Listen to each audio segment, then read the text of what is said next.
Sa isang bansang puno ng ingay ng politika at kontrobersya, sino ang nagsasabi ng totoo?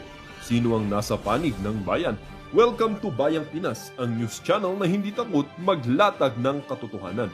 Dito, pinag-uusapan natin ang mga isyong may kinalaman sa kinabukasan mo, politika, pamahalaan at ang tunay na kalagayan ng ating bansa. Hindi kami bayad, hindi kami bulag. Sa Bayang Pinas, ang boses ng mamamayan ang tunay na headline. Kaya kung sawang-sawa ka na sa mga baluktot na impormasyon at scripted na kwento, dito ka na. Dito sa Bayang Pinas, tayo ang bantay at boses ng bayan. Kung gusto mong manatiling mulat at informed, don't forget to like, share, and most importantly, subscribe dahil sa panahon ngayon, ang kaalaman ay kapangyarihan. Ito ang Bayang Pinas, balitang totoo, pusong makabayan para sa sambayanang Pilipino. Tara na't alamin ang tunay na balita. Mula sa tanikala ng demonyo. Sa tanikala ng demonyo. Gago! Hindi kasi alam mo ngayon, itong mga pagkakataon na ito yung pinaka nababagay na pagkakataon sa buong mundo. Alam mo sa buong mundo ngayon, maraming kaguluhan. Maraming mga nanggugulo sa mga bansa. Hindi ko na lang aanuhin, pero kabawat bansa nagkakagulo-gulo na ngayon dahil sa kasama naman po yan. Sabi nga, in end times, there would be a lot of kaguluhan sa buhay natin, di ba? At sa atin, itong gobyerno natin ang gumagawa ng kaguluhan. Alam naman po natin yan. Bakit to? Makikita natin, bumabagsak na talaga todo ekonomiya. Yung mga investor na mga foreigner, naku, maalis na sa Pilipinas. Marami dyan, yung ang ating stock exchange, pabagsak na talaga, bumubulusok, pababa. Kasi nga, hindi naman nasusolusyonan yung lintik na korupsyon sa Pilipinas. Sa matter of fact, yung budget, meron pa rin ngayong unprogram. Ano ibig sabihin itong unprogram? Technical, ibig sabihin nito, pag nagkaroon ng problema, disaster, or anything, for emergency use, may gagamitin. Unprogram nga eh. Pero alam naman po natin ang tunay na nangyayari dyan sa unprogram. Yan po ay binibigay na pagpapala sa mga congressman. Gago! Lalo na pagkakailangan ng suporta at huwag ninyong i-impeach yung Pangulo, makakatanggap kayo ng biyaya. Gago! Alam naman natin ganyan talaga. Huwag na tayo magpaikot-ikot. Yung unprogram funds, yan din yung dating sinasabing pidap-pidap, pork barrel. Binabago lang nila yung pangalan. Yan ang katotohanan dyan. At alam mo, kaya nga hindi ko maintindihan. Paikot-ikot na lang yung sistema. Alam mo, sa tingin ko, dapat buwagin yung Congress. Hindi kasi yan naman talaga ang pinakakurap. At ang kanilang tool ay ang DPWH. Alam naman natin, ibig sabihin yun, ang kanilang ahensyang hinuhut-hutan. Kaya nga meron silang anong tawag doon, sinabi ni Marcoleta na para bagang meron silang allotment. Di ba? Ibig sabihin, tanggap na sa kasaysayan ng bansang Pilipinas na kurap ang mga congressman. Kung ganun pala naman, ba't di pa buwagan yung animal na yan? Hindi mali talaga eh. Kailangan talagang magkaroon ng isang matinding pagbabago sa bayan natin. Dahil sabi nga nila, sistema na eh. The corruption in our country is a systemic na, ika nga. Our laws are prone to be corrupted. Talagang inilagay para makurap. Di ba?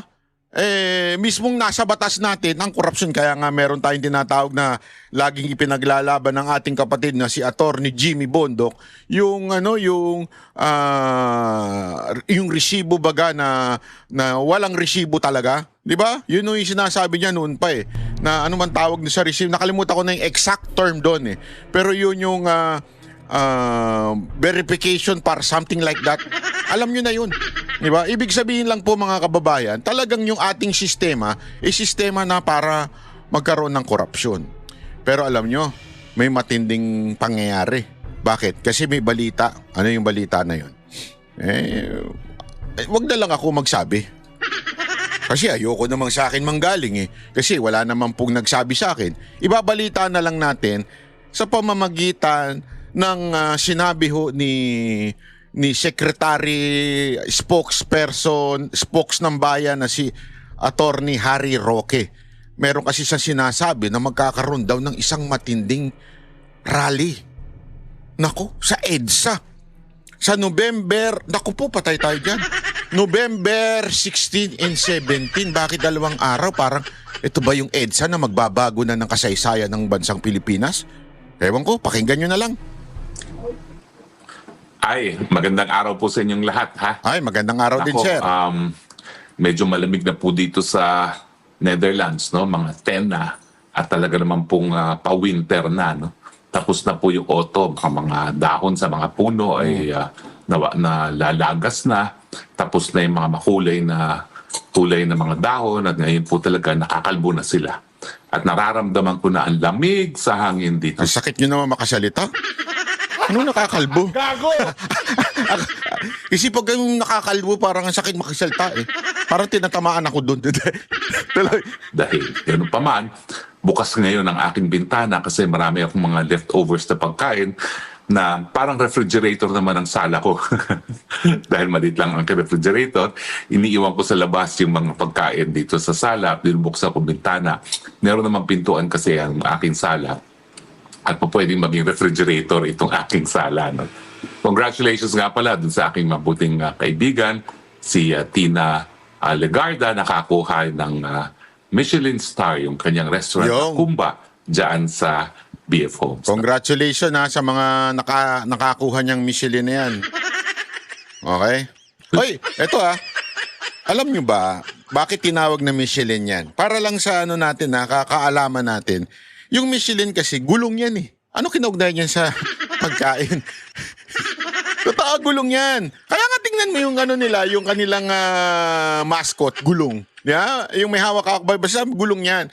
Alam mo kasi nung unang panahon ng Hapon din.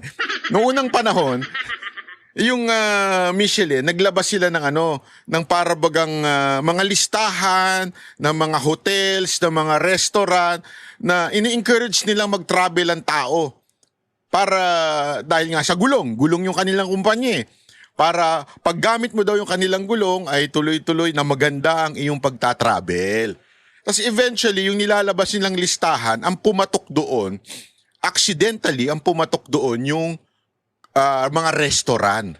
Yung mga ini-endorse nilang restaurant, yun nagsimula yun. At eventually, naging parabagang pamantayan niya na pag tinawag kang may Michelin star ka, ibig sabihin, ikaw ay inendorso ng isang prestihiyosong kumpanya at sinasabing sobrang sarap doon sa pagkain mong yun. Yun ang kasaysayan niya, alam nyo ba?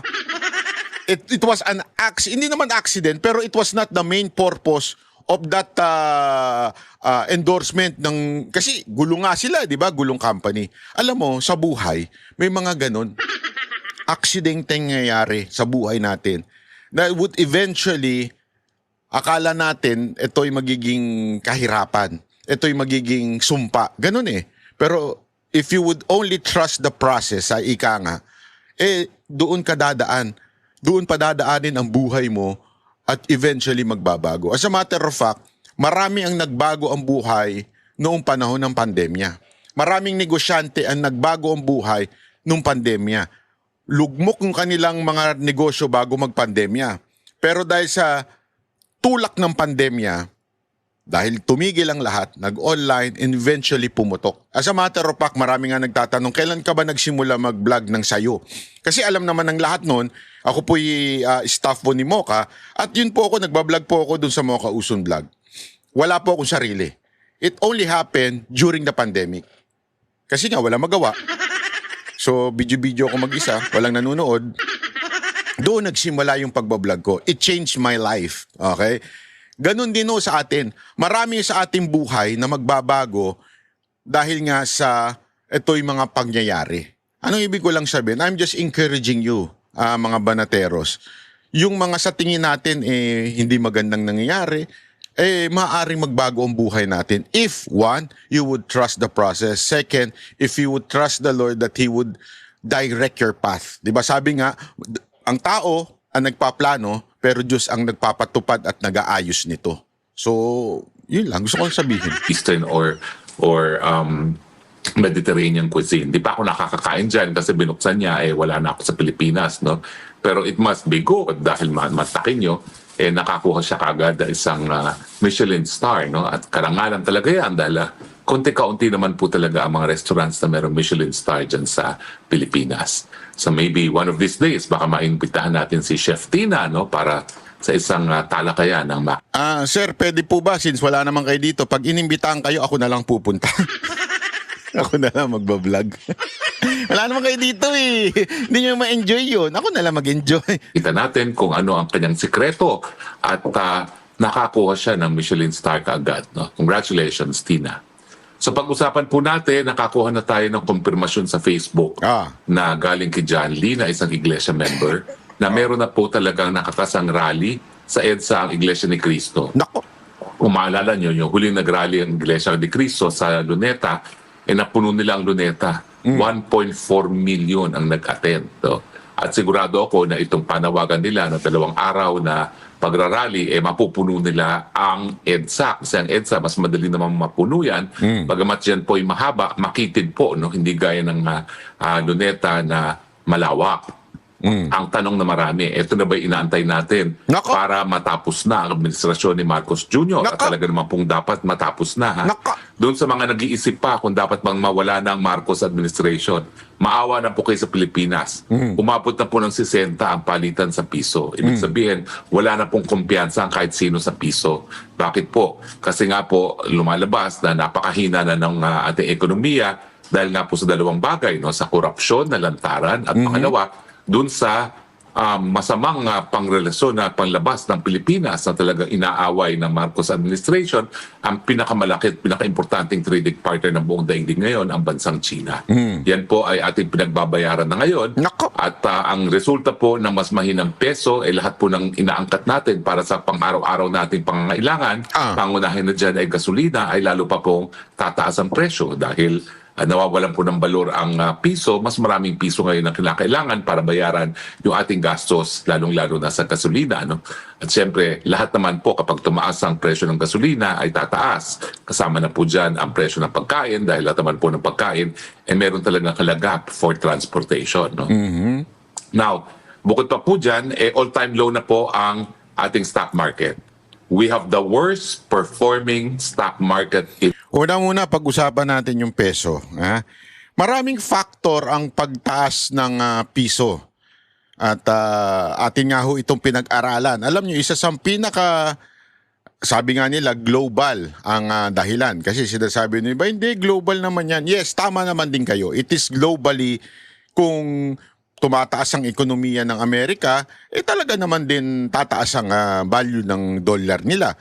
Pero more than that, meron ding factor like local factor. Ano ibig sabihin? Mas marami po kasi tayong ini-import kesa sa tayo mismo nagpo-produce. So ibig sabihin nun, simple lang. 'Di ba yung law of supply and demand? Pag marami tayong kinukuha, binibili sa ibang bansa, ibig sabihin, maraming pumapasok na nilalabas tayong peso, kumukuha tayo sa kanila, bili tayo ng bili, di ba? Iba naman yung mga OFW nagpapadala ng pera sa atin. So, marami naman pumapasok na dolyar sa atin. Pagka bumili tayo, sabihin, ini-import natin, marami tayong nilalabas. Binabayaran natin . So, isa yung factor na yun. Dahil nga, import tayo ng import, mahina ang production natin, mahina ang ekonomiya natin, talagang tataas at tataas. Kasi nga, ang presyo tataas pagka marami bumibili. Ganun lang naman kasimple. Pag marami bumibili, itataas yan. Pero kung wala nang bumibili dyan, 50% na lang yan. Kaya ganun naman sa mga mall, di ba? Pag wala ka. Halimbawa ngayon, ang daming sales sa SM. Bakit? Kasi nauso ang TikTok, Shopee, Lazada. So, yung mga tao, minsan tinatamad ng pumunta sa mga SM. SM, una, matraffic. Tapos, mas mahal pa minsan ng presyo sa SM. Siyempre, kasi, parang middleman ng SM . Di ba? Tapos, nung naglabasan itong mga online, lahat, pati Timo, lahat, naglabasan na ang baba ng presyo. Kasi direct from the company itself. Yeah? Kaya ngayon, kung pupunta ka sa SM, napakarami pong discount. Hindi pala discount, sale. Ang daming sale. Kasi nga, medyo nabawasan ang bumibili sa SM. Ganun ang ano. So, ano ibig sabihin nun? Tayo, ang dami natin binibili. Import tayo ng import eh. O, ibig sabihin nun, talagang labas tayo ng labas ng pera. Bili tayo ng bili eh. O, tapos ito naman tayo. O, wala na tayo na po-produce. Tapos yung mga OFW natin, hindi rin naman masasabi natin, sabi nga nila kasi, di ba marami naman tayong OFW, dapat supposedly mako-compensate yung labas ng pera natin sa pasok ng mga dolyar. Hindi rin no. Hindi rin totally masasabi mong kakayanin. Hindi nag-i-equal. Kaya nga ho ganito ang resulta ng dolyar. Ang taas. Mahina ang pasok ng pera sa atin. Ngayon, isa lang yan. Pangalawa, yung korupsyon. Ano mang epekto ng direct epekto ng korupsyon? Simple lang ho ha. Ang direct competition ng korupsyon, yung mga investor, yung mga international investor, pag nakikita nila magulo ang isang bansa, natatakot sila mag-invest. So, pagka ganon, hindi pumapasok yung pera. Hindi sila nag-i-invest sa local companies na nandito sa Pilipinas. Natatakot sila eh. As a matter of fact, hindi lang naman sila natatakot kahit nga tayo eh. Tama, mali. Minsan, alam mo, eto mga 2-3 taon, sinabihan na ako nung sa investment eh, yung sa stocks. Pero nung aking pinag-aaralan, sabi ko, grabe yung ekonomiya natin, unstable. Para tuloy ako na-discourage na parang sandali, mag-i-stocks ba ako dito? Una, hindi pa nga ako, pinag-aaralan ko pa nga lang, bago pa nga lang ako, unstable na. Nakikita ko na. How much more yung investment na manggagaling sa ibang bansa? Talagang matatakot sila, ba't ganyan ang Pilipinas? Ang tindi ng korupsyon, walang nangyari. Kaya tuloy, talagang walang papasok na pera sa atin. Yan ang dahilan kung bakit tumataas ang dolyar kumpara sa ating pera. Ang tindi ho niyan. Kaya nga sabi ko nga sa inyo, tiis-tiis na lang tayo. Kasi ayaw nyo magising eh. May mga kababayan pa tayong ayaw magising eh. Tiis-tiis na lang tayo. Hanggang ganito na lang buhay natin. Hanggang 2028. Okay lang ba sa inyo yun? Ako hindi. The world. Ibig sabihin po, yan ay nagpapatunay din na wala na rin kumpiyansa yung mga nangangalakal, yung mga nag-invest, mga nagbibigay ng kapital sa Pilipinas. At hindi na natin kinukonsider na magandang investment opportunity in Pilipinas dahil we have the worst performing stock market on earth ngayon. No? At bukod pa dyan, ayan nga po, no? Kinakailangan ng baguhin ang ating mga growth targets. Binaba na po ng growth targets ng administrasyon ng ating paglago ng ating ekonomiya itong taon nito at sigurado sa mga susunod na taon ay ibababa pa rin yan. Ibig sabihin, titindi pa po ang nagaganap ngayon ng pagkagutom sa ating bansa at ngayon, 1 sa 2 Pilipino ang gutom. No? So, yan po ang mga kadahilan kung bakit talaga kinakailangan magpalitan ng gobyerno dahil hindi na natin maaantay pa ang 2028. Ulitin ko po hindi rin po pwede na mag-election tayo sa 2028 na nakaupo pa ang mga Marcos. Sigurado po ako ang mga Marcos dahil hawak nila mga makina na magbibilat ng boto, hindi nila pananalunin si Inday Sara kung sila pa rin ang nakaupo sa 2028. Correct. So kinakailangan po talaga matanggal ang mga Marcos ngayon na, now na, not tomorrow, not in 2028. Dahil baka nga po wala na tayong kinabukasan na pinag-uusapan. Paano yun? Hindi kasi alam mo, meron na, binara ko nga ito si Sir Jack eh. Sabi kasi ni Sir Jack, nararamdaman na panaginipan daw niya na nagbago na ang gobyerno. Sinagot ko kaya siya, sabi ko, dream on! Hindi, alam mo mga kababayan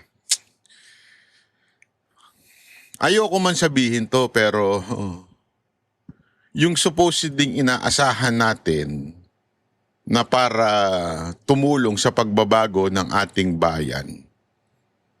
Sa totoo lang, mukha na ring pera. Nag-aalala nga sila sa pension eh.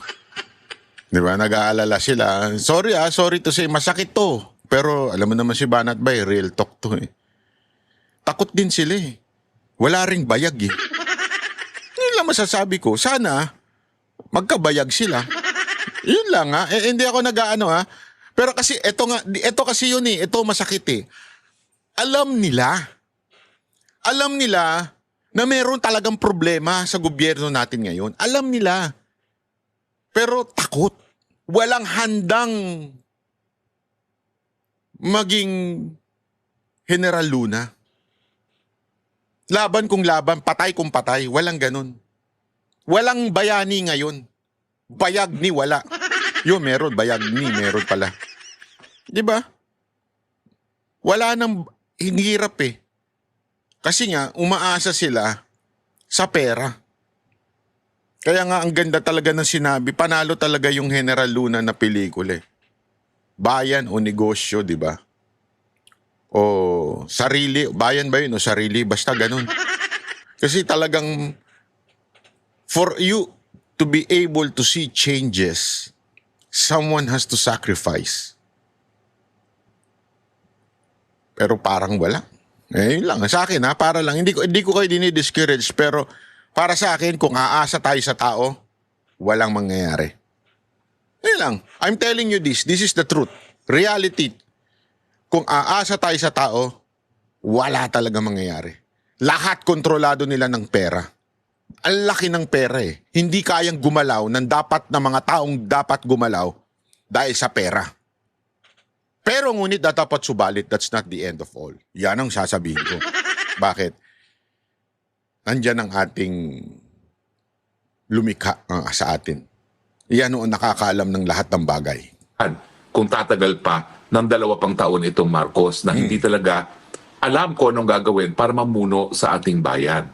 Bagyo darating, ang sasabihin, nagkakamot ng ulo, anong gagawin natin? Nabangkarote, nababangkarote, di umano ang GSIS, nagkakamot ng ulo, hindi alam ang gagawin, no? Anong gagawin natin dyan? Nakikipag-away sa China sa panahon na pati ang Amerika nakikipag-kaibigan sa China. At ang inaasahan pa rin, re-respectan siya ng Amerika dahil kinakailangan nga ng mga Amerikano ang ating lupain para gamitin na base militar laban sa China kung ito ay lulusob sa Taiwan. Hindi naman niya nalalaman na nag-iigi na yung relasyon ng dalawa. At naiiwan na tayo sa kangkungan dahil nabawalan na tayo ng balor as far as President Trump is concerned dahil habang wala ng banta na magkakaroon ng military confrontation sa panig ng Amerika at saka ng Amerika, wala na rin saysay sa kanilang Pilipinas. So, sinong tutulong sa atin? Wala po. Kaya nga po, yung mga kadahilanan na yan, unang-una yung kadahilanan na kapag hindi siya natanggal, lalong lalala ang pagkagutom ng taong bayan, ang dahilan kung bakit dapat mapalitan na si Marcos Jr.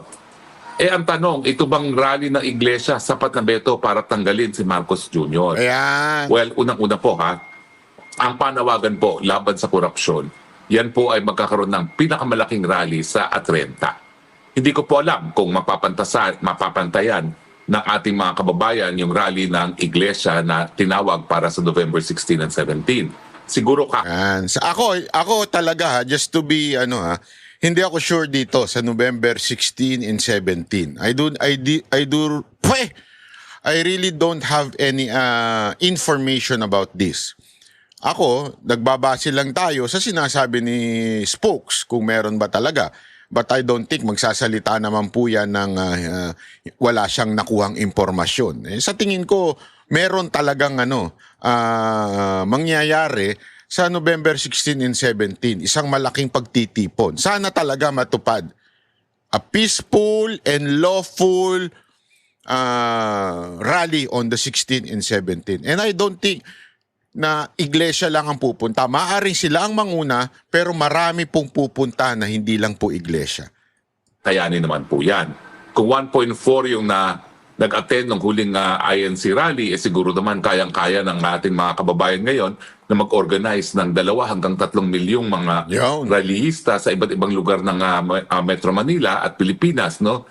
Kung ang pag-uusapan ay protesta nga laban sa malawakang korupsyon. So wala naman pong kaduda-duda na kaya naman po yan malabisan pa. Yan. Ang tanong, tama na ba? Nandyan na ba lahat ng mga ingredients para mapalitan si Marcos? Tingnan natin isa-isa. At ito naman ay babatay natin sa kasaysayan.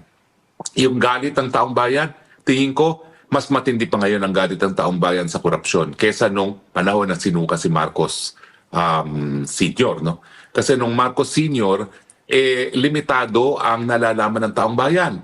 Kasi ang meron lang tayo noon, dahil nga wala tayong malayang pamamahayag, yung mga tinatawag natin mosquito press.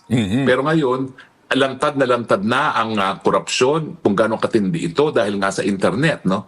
So ikaw ay talagang taga Planet Mars kung hindi mo pa alam kung bakit nagagalit ang tao ngayon sa tindi ng korupsyon ng Pilipinas, no? So tingin ko, katumbas na yan. Pangalawa, yung kahirapan ng tao. Nako. Kung maalala nyo po, yung napatay si Ninoy Aquino, nagkaroon din ng krisis pinansyal sa Pilipinas kasi nga po na-devalue rin ang peso, nawalan din ng balor ang peso. Gaya ng nawawalan ng balor ngayon ng peso, no? Kasi gaya na aking sinabi kanina, no? Kapag nawalan ng balor ang peso, nagiging mahal lahat ng inaangkat natin at unfortunately, lahat ng kinakailangan natin sa pang-araw-araw na buhay, inaangkat pa rin natin. So nagiging mas mahal yung mga bagay-bagay na kinakailangan natin sa pang-araw-araw na buhay. So tingin ko yung kahirapan, mas matindi pa nga. Ngayon nga, nami-measure na natin kung ilan yung naghihirap. Ngayon, kalahati ng Pilipino naghihirap. Pero hindi ako magtataka kung mas matindi na ngayon ang figura kasi hindi naman umunlad ang ekonomiya. Talagang in went from bad to worse. So sa tinding ko, mas matindi pa rin ang ating kahirapan. Ang pangatlo is, alam naman natin na hindi talaga mapupwersang magbitiw sa pwesto ang mga presidente kung nandyan pa rin ang suporta ng hubong sandatahan. So yan ang wala akong alam. Yo. Kasi unfortunately, ako'y nasa Netherlands. Hindi ko alam kung anong pulso ng mga militar.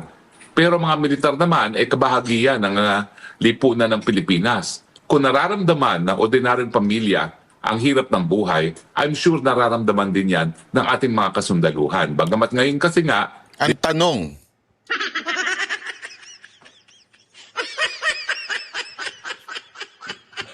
paala na kayo sumagot sa tanong na wala. noble ni Tatay Digong ang kanilang mga sahod, so mas hindi nila nararamdaman yung kahirapan dahil mas malaki ngayon ang sahod nila. Mantakin nyo, siguro ngayon, nag-80 na mga kasundaluhan. Kaya medyo hindi nila nararamdaman. Pero habang nawawalan ng balor ang peso, talaga namang lumiliit din ang purchasing power ng mga kasundaluhan. So ramdam na ramdam din nila yung pagtaas ng presyo ng bilihin at kahirapan ng buhay. Now, ang problema din ay meron ba rin mga opisyales sa ating hukbong sandatahan na magpapakabayani gaya ng ginawa ni Fidel Ramos at ni JPE. Sa Yun ang tanong tingin ko dyan. malabo yan.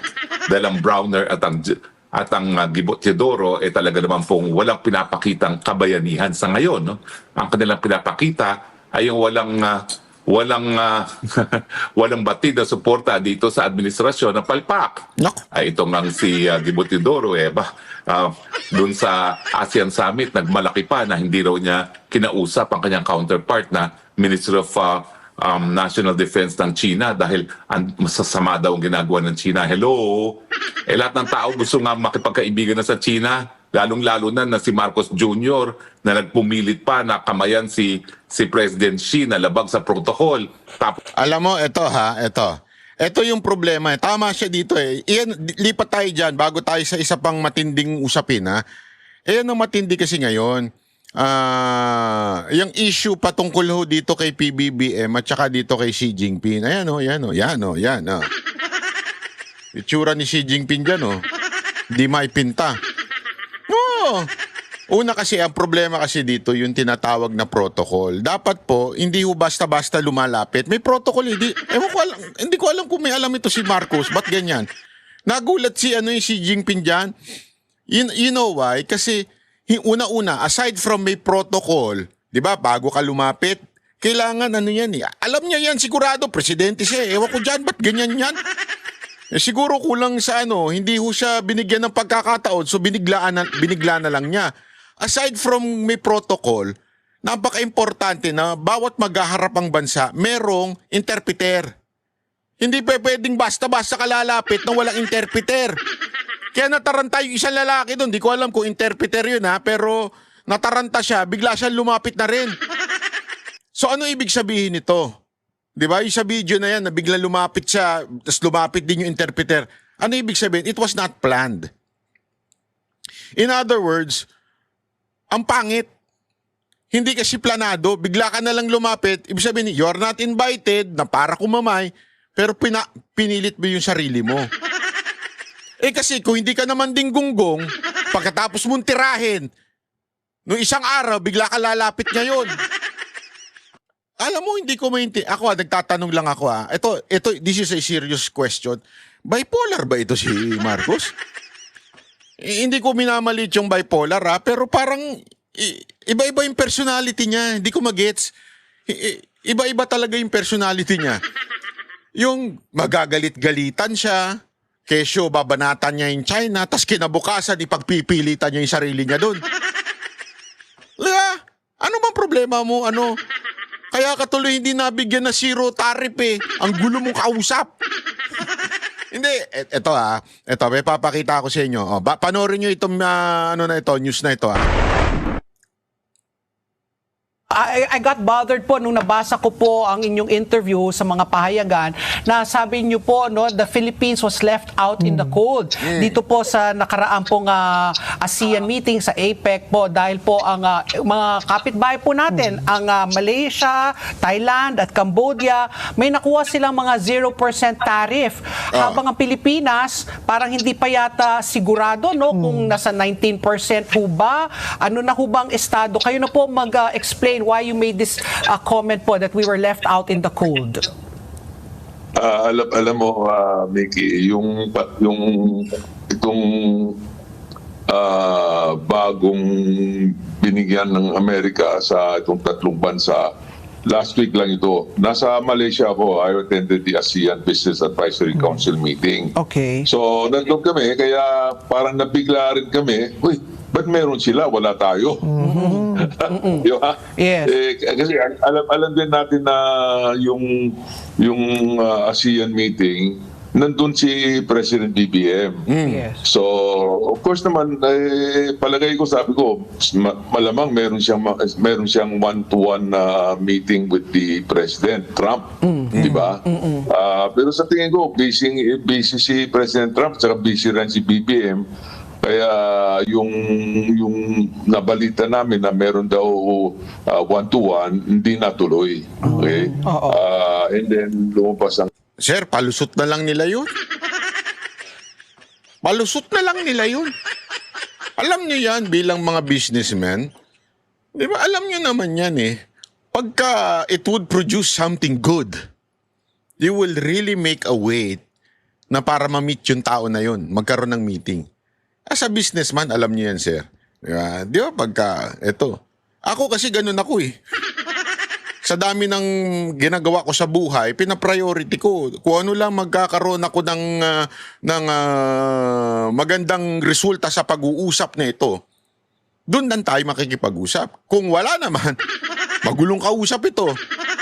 Di ba, as a negotiator, remember, I have businesses, so nagne-negotiate ako. Kung alam kong wala ng pag-asa itong negosyo na ito, I would not spend time on this. Kasi it's a waste of time, di ba? So kung talagang merong saysay kausap si Marcos, Trump would meet him. Pero dahil sabi niya siguro, wala na yan, magulong kausap yan. Wag na lang. O kaya, anyway, kahit di naman natin kausapin yan, sip-sip naman sa atin yan Remember that, di ba? That's it's a law in negotiating. Kung alam mo naman na itong tao na to, sisip-sip to kahit anong mangyari, hindi mo nakakausapin yan. Okay na, sige, okay na yan. Go na yan, hayaan mo na yan. Hindi ko na kailangan ibaba yung tariff dyan. News, ang hiniling naman natin, kung meron ibang special concession sa ibang bansa, at saka yung bansa na Malaysia, Thailand, mas malaki ang trade deficit ng Amerika sa kanilang dalawa. Meron tayong trade deficit, hindi naman ganun kalaki. Kung sa puntos na yon, dapat mas favorable yung dapat ibigay sa atin. Okay? But whatever it said, na-clarify ni Secretary Frederick Go, sabi niya na pinaliwanag niya na meron pang other conditionalities na hindi lang pwedeng basta-basta na tatanggap ng zero tariff. Pero may mga iba, masasacrifice. So, pinaliwanag ni Secretary Fred Gozo, sabi ko, ay sige, at least naman ngayon alam natin. Kaya yung meron ako isang interview, sabi ko, next year, tayong mako-host ng ASEAN ASEAN Business Investment Summit. Malamang out of the Sir, umaasa pa talaga kayo, sir, ha? Hindi, may papakita lang ako sa inyo, ha? Ito, tawan-tawa ako dyan, eh. Kasi sabi ko nga, pambihira naman, Talagang tayo po ay pinasalamatan ni Trump. Matindi. Pinasalamatan po tayo ni Trump. Sabi ko nga, wow, grabe, special na special tayo kay Trump, ha? Pinasalamatan tayo, ha? Kasi ito, sabi niya, I just got back from Asia where I met the leaders of many countries including China, Japan, South Korea, Malaysia, Australia, Canada, New Zealand, Singapore, Thailand, Cambodia, Vietnam, and others. And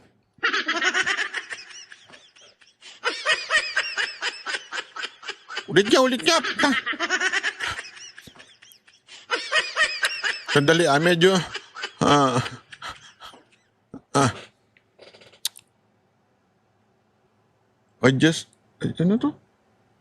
I met leaders of many countries including China, Japan, South Korea, Malaysia, Australia, Canada, New Zealand, Singapore, Thailand, and others. Ayun, others! Gago! Ayun pala, pinasalamatan pala tayo ni Trump and others kasi.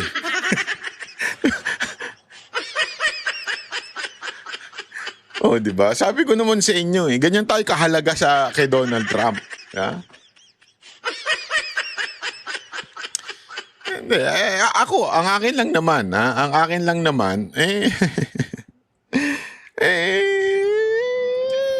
wala tayong magagawa, ganyan talaga Di ba? Ganyan talaga ang trato nila sa atin pambihira.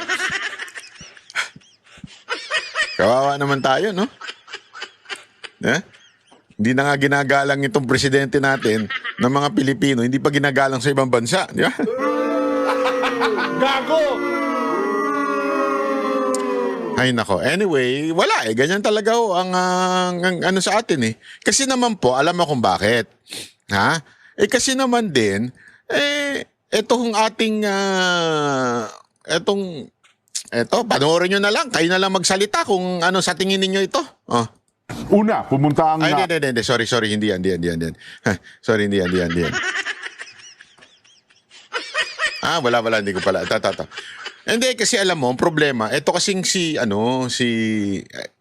maganda to although mahaba kasi ito yung sinasabi ng mga idol natin dito sa Net25 Iano ko na lang, paikliin na lang natin. Ang problema kasi sa Pilipinas, yung presidente natin, presidente nyo pala, si Marcos, di ba? Kakamay-kamay pa siya kay Xi Jinping.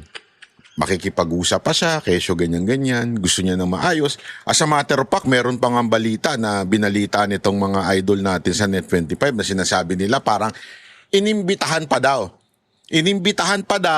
ni Marcos ang China na parang magkaroon na state visit dito. Ang problema kasi dito, yung mga amuyong ni Marcos, katulad ni Gibo, na alam mo namang halatang-halatang ang tono ng bibig pro-America. Hindi nga daw siya nakipag-meet kasi daw parang binablackmail daw ng China, something like that.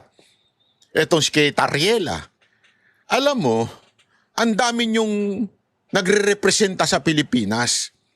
Kahit ako, halimbawa, ako kunwari yung presidente ng isang bansa, yung presidente ng Pilipinas nakipag-usap sa akin, maayos kausap, pero yung mga tauhan niya daldal ng daldal against my country, what would you think na iisipin ko? Tanginan to mga to, traidor Kausap ko yung presidente ninyo, pero yung putak na mga tauhan mo, puro anti-China. Again Wala akong problema kung awayin ninyo China. Wala akong pakialam dyan. Nanggugulo nga yun sa atin eh. Ako, asar na asar ako sa mga mabababoy na Chinese sa Pilipinas eh. Totoo yung mga foreigner na mga galing sa Pogo, bullshit nga ako dyan eh. Wala akong problema, awayin nyo. Ang akin lang kasi, yung ginagawa ni Marcos, hindi nire-reflect ng mga tauhan niya. So nagbibigay confusion sa China.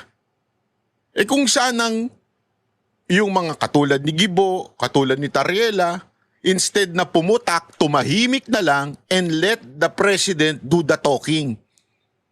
Ano ba, Tariela? Ano ba, Gibo? Wala ba kayong respeto kay Marcos? At sa tingin nyo, tatanga-tanga si Marcos? Gago! Kaya kayo daldal ng daldal? Hindi, ganun lang naman kasimple yun eh. Pag tatanga-tanga ang leader mo, magsasalita ka. Di ba? Ako, halimbawa ko, gustong makipag-negotiate ng ibang tao sa akin para dun sa grupo ko. Di ba? I mean, yung Mocha Girls, di ba? Hindi pa pwedeng kakausapin nila yung mga tauhan ko sa baba. Abi, tarantado ba kayo? Di ba? Hindi pa pwedeng pumapil yung mga tao ko sa baba at sasabihin na, kami nang bahala magbigay ng statement. Kami nang bahala magbibigay ng presyo sa inyo. At siyempre, wala namang gagawa nun. Alam naman nila yun. Nire-respeto naman nila ako. Walang gagawa nun. As a matter of fact, lapitan mo sila, ang sasagot lang yan, itanong nyo kay sir, itanong nyo kay boss. Ganon. Di ba? Hindi yung putang ina, magdadaldal sila. Iba sinasabi nung tauhan ko sa baba. Iba yung sasabihin ko. Parang ganon na nangyayari kay Marcos eh. Iba yung putak ng bibig niya, iba yung action niya, iba yung tauhan niya, parang mga tanga. Kung ano-ano sinasabi laban doon sa kausap ni Marcos. Can you see kung bakit ang gulo ng Pilipinas? You know why? Alam niyo kung bakit? Balikan niyo yung sinabi ni Pangulong Duterte noon. I cannot support Lakas because, di ba naalala niyo yung video na yun? Because Marcos is there. Because he is weak. This is the kind of leader we have. We have a weak president. Noong panahon ni Pangulong Duterte, walang ganyan. Walang nagbibida-bida na sekretary. Tingnan nyo, pansinin nyo, lahat ng sekretary nun, nakita nyo ba nagbida-bida? Yung mga sekretary niya, sila Sec Delpin, si Anyo, nagbibida-bida? Hindi. Walang nagbibida-bida nun. Merong isang nagbida-bida, tinanggal. Naalala nyo?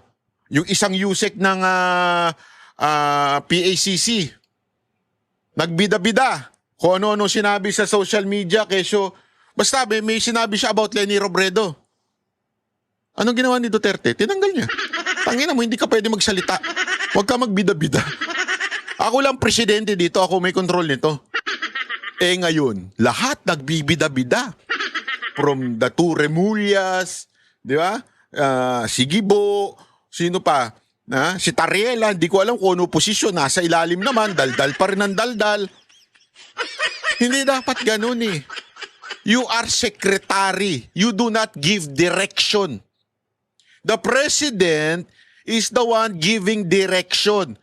As a secretary of that particular department, isusundin mo lang yung sinasabi at direksyon ng presidente. Unless nga na walang direksyon yung presidente ninyo. Yan ang katotohanan. Wala kasing direksyon yung presidente nyo. Di ba? Pakinggan natin itong Ito, wait lang. Nakalimutan ko kasi siya ilagay eh. Pero napakaganda nitong ito. Wait, yan. Chotomate. Ayan Good evening, I'm Corina Sanchez Rojas sitting in for Miss Pinky Webb. Tonight we ask the questions, we tackle the issues, and we clarify matters. And we get on point.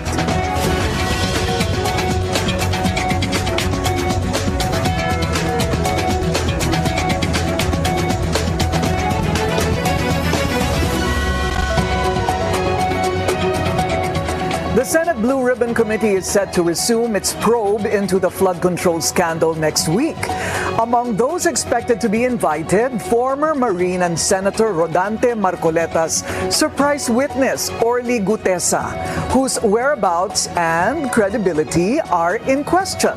Will he appear before the committee? And what else can we expect from the investigation? Let's get on point today with Senator Rodante Marcoleta. Hello, sir. Kumusta po? Okay naman, Miss Corina. Natuloy din po tayo. Natuloy din. Pinapangarap ko ito eh. Ganun po ba? Mas pangarap po kayo ng marami kasi mahirap po kayong mahagilap. Hindi naman. Are you by choice scarce from the media? Hindi naman. Hindi naman. Sa dami kasi ng inaatupag din. Oo. So ang resumption po ng Senate Blue Ribbon Committee ay kailan? Meron na po bang petsa?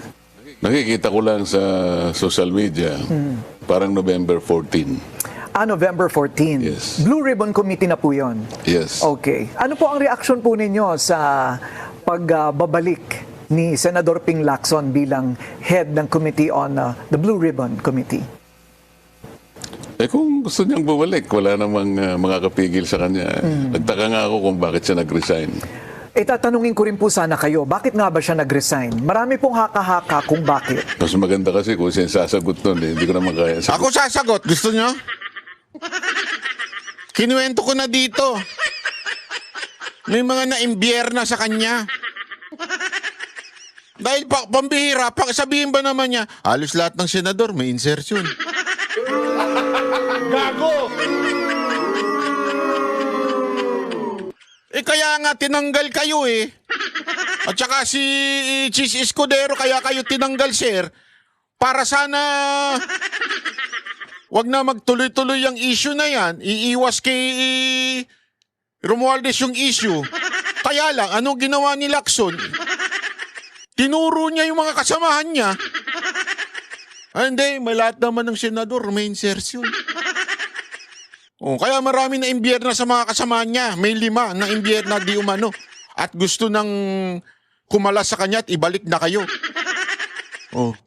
Kaya tuloy may pag-resign siyang kainartehan sa buhay. Hindi po ninyo alam kung ano yung mga pinag-usapan ng mga kasamahan po ninyo? Kasi sa majority lang dinidesisyonan yun. Hindi makasama ang minority. Ang sabi po ni Senador Lacson noon ay if something like this, kung ang aking mga kasamahan mismo ay nagdududa sa aking judgment o mga desisyon, edi wag na lang. May naramdaman po ba kayong ganon of lack of confidence in his leadership? Nagsimula siguro nung sabihin niyang almost all senators had insertions. Yun! So many of Sabi ko na sa inyo eh. Ayaw niyo maniwala sa akin eh. his colleagues in the majority perhaps were unsettled by that statement. I see, but insertions per se is not illegal. At that time, kasi ang insertions connotes a negative impression. Kasi nakita nyo naman related sa mga flood control projects, katakot-takot na insertions na kung gamitin pa yung ibang mga salita dyan, consolidation, amendments, pero iisa naman yung definition nun eh. Basta naglagay ka doon na originally wala sa NEP. Mga insertions yun. Ano po ang inyong working principle habang tayo po ay pumupunta po dito sa lugar kung saan lahat ay akusasyon bago ito mapatunayan? Nalulungkot ako. Kasi tingnan mo na lang si Orly Gutesa. Sa aking palagay ay isa siyang mabuting tao. Sapagkat nakita ko sa kanya yung paninindigan niya. Orly Gutesa is very credible. He has nothing to gain here. He has everything to lose. Bakit naman siya yung pinipilit na gisain at sinasabi na di umano ay fraudulent yung pagkakanotaryo ng kanyang sworn statement? I don't think he has the capacity to falsify. Saan siya kukuha ng stamp? Saan kukuha ng dry seal?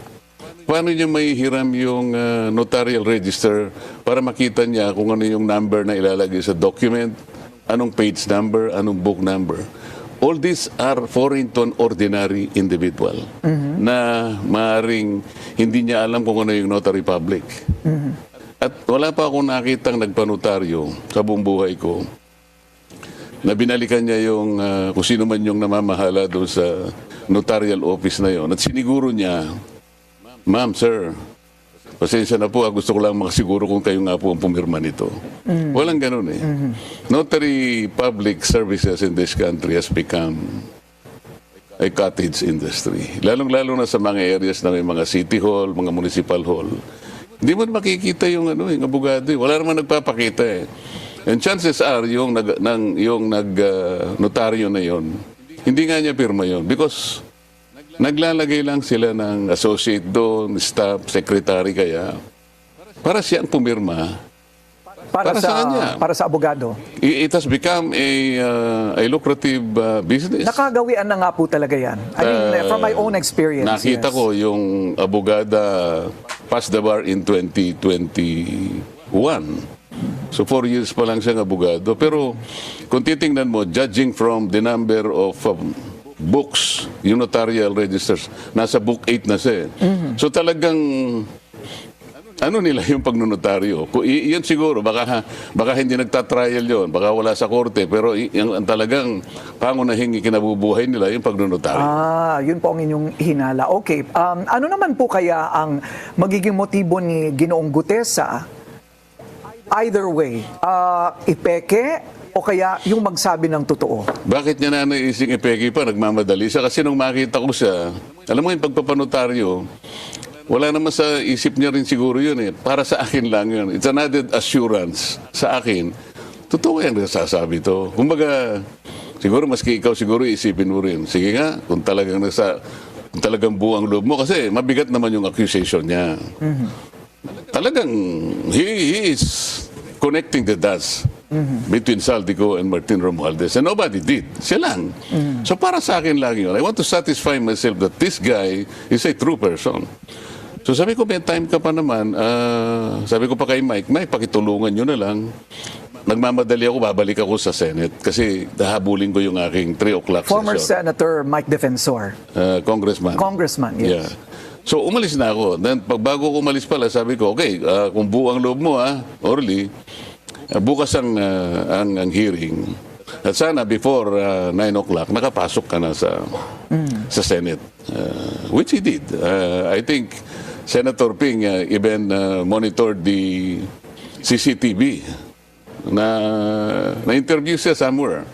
Sabi niya, pinakuha ko yung CCTV and I saw that Gutesa was fetched from the guards area at 8:27 and he was whisked into the office of Senator Marcoleta.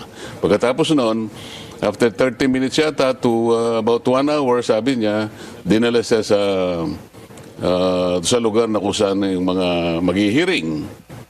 Ganong kalawak kanya yung kinalaman ni Senator Marcoleta. Hindi ko malaman kung ba't niya sinabing ganong kalawak. Ano ibig niya sabihin kalawak? Kaya tinatanong ko lang, mas a chairman of the Blue Ribbon Committee, tingnan pa niya sa CCTV kung sino yung pumupunta sa mga opisina namin.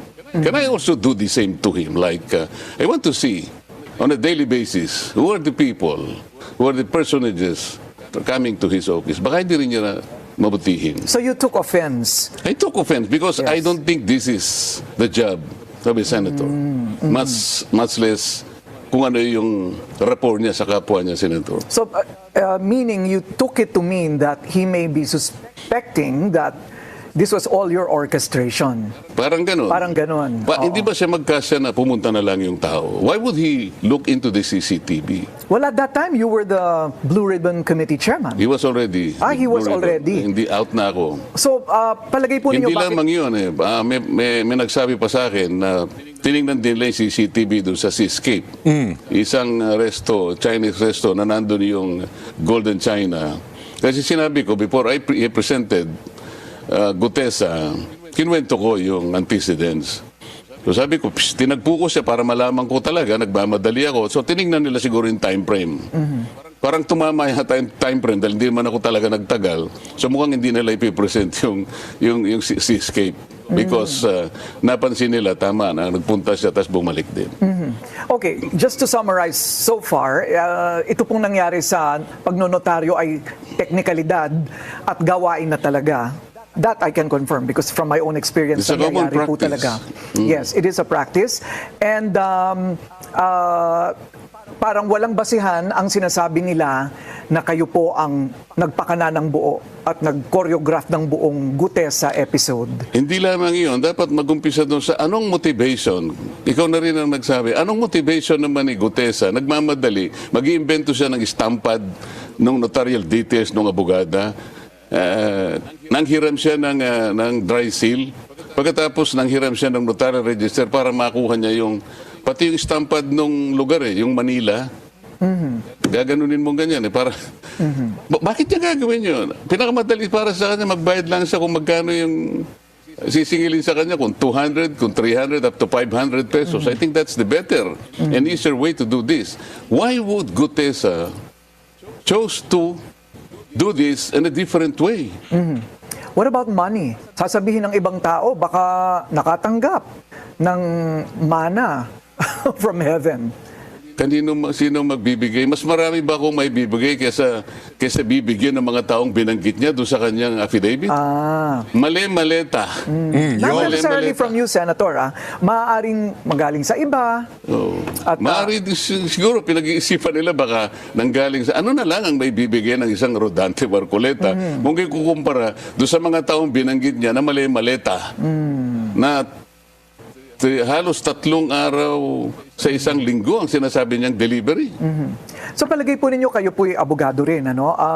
Ano po ang maaaring gamitin na corroborating circumstances or testimony dito po sa mga sinabi ni Ginoong Gutesa na pag-deliver po niya ng mali-maletang pera doon sa construction site daw? Ang unang makapagpapatunan yan, tawagin nila yung 2 lalaki na binabanggit niya doon. Ang pangalan ay John Paul Estrada at saka Mark Tiksay. Ayun! Sila daw ang Hindi, yan ang antayin natin. Yan ang hamunin natin kay Lacson. Lacson! Oy, gising! Uy, piyok-piyok pa. Ano na? Patawag mo na yung 2 na yun. Ang dami na nagbabanggit doon sa 2 na yun, kahit yung mga engineer. Ba't tayo mo ipatawag? Tatakot ka? Anong meron? Ba't tayo mo ipatawag? Jowa tuloy. Ipatawag mo na. Ano ka eh. Ginagalit mo ako eh. nag-aabot, nag-handle pagka i-deliver na yung pera dun sa Valle Verde at bibilangin doon. Pagkatapos sa Valle Verde, dadalhin doon sa may horizon sa BGC. Sa Hyatt yata yun. At from Hyatt, ibababa nila yung dapat na ibabang mga maleta at dadalhin sa bahay ni Martin Romualdez. Yung 2 lalaki, bakit wala mang mag-isip sa kanila na tawagin yung 2? Bakit ang pinipilit ni Gisain si Gutesa? Ang balita ngayon,